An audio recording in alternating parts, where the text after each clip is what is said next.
दोनों जवान कर रहा है। और ये और सुनिएगा पूरा खड़ा हो जाएगा रुआ।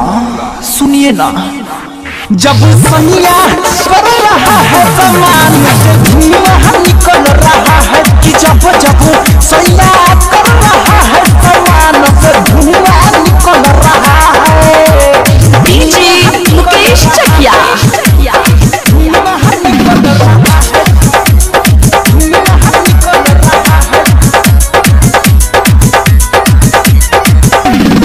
सैया सोहे कमाऊ और दिले खुलेआम हो तई को सान करे दिले न ताके आराम हो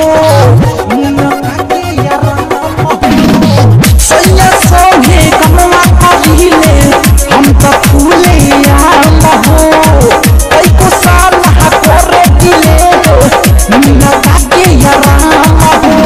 गाल काटा बाती हूँ ढोड़ी चाटा बाती हूँ गाल काटा बाती हूँ ढोड़ी चाटा बाती हूँ जो पिघल रहा है। और चुपचाप नाच देखिए ना नहीं तो पार्टी में झड़ जाएगा।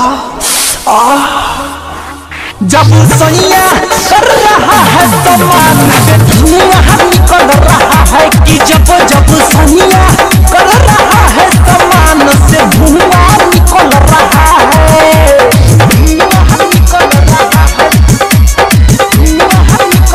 डीजे मुकेश चकिया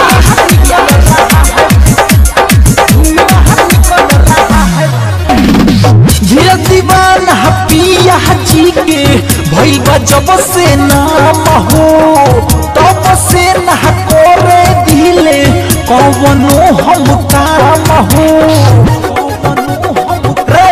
सुना दीवाना पिया जी के भैया जब से नाम हो तब से न करे दिले कौनो हम काम हो।